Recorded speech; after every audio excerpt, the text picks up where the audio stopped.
अध्यक्ष महोदय, पूज्य गुरुजन तथा इस सभा में उपस्थित सज्जन, मैं Lokesh Kumar Sanskrit honours second year से। मेरे लिए यह सौभाग्य का क्षण है कि मुझे आज इस सभा में कुछ बोलने का अवसर प्राप्त हुआ है।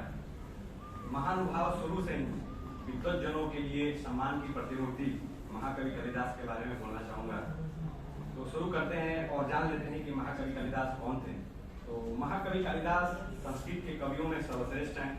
उनकी कृति कौमुदी अर्थात यश की जो चांदनी है वो विदेशों तक फैली हुई है।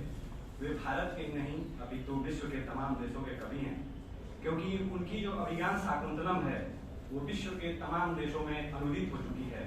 उसका अन्य अन्य भाषा में अनुवाद हो चुका है। अभिज्ञान शाकुंतलम जो है उसका रंगमंच पे मंचन हो चुका है। इस महान कवि के कुल, काल, जन्म के विषय में अनेक मतभेद हैं। महाकवि कालिदास अपने जीवन के विषय में, अपने कृतियों में कहीं भी कुछ भी नहीं लिखा है। महाकवि कालिदास अपने उपमाओं के लिए जाने जाते हैं। इसके लिए एक श्लोक भी है, उपमा कालिदासस्य भारवे अर्थ गौरवम दंडिनः पदलालित्यम माघे शंति त्रयोगुणा। महाकवि कालिदास अपने, जैसे मैंने बताया कि अपने कृतियों में कहीं भी कुछ भी नहीं लिखा है, तो इनके जीवन के विषय को लेकर के विद्वानों में जो है वो काफी विवाद है। अलग अलग विद्वान जो है वो अलग अलग मत देते हैं। कुछ विद्वान बताते हैं कि महाकवि कालिदास का जन्म उत्तराखंड के रुद्रप्रयाग जिले के कुल्ठा गांव में हुआ था तथा वे अपनी प्रारंभिक शिक्षा भी वहीं से ग्रहण किए थे।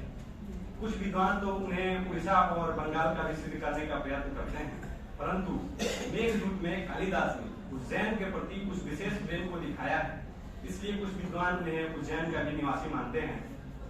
अगर हम कालिदास के रचनाओं को देखें तो रघुवंशम, कुमार संभवम 2 महाकाव्य, मेघदूत, ऋतु संहार 2 गीति काव्य, मालविकाग्निमित्रम, विक्रमोर्वशीयम और अभिज्ञान शाकुंतलम 3 नाटक लिखा महाकवि कालिदास। कवियों के भगवान, कवियों के मुकुटमणि, कवियों के कवि महाकवि कालिदास ने। शुक्रिया।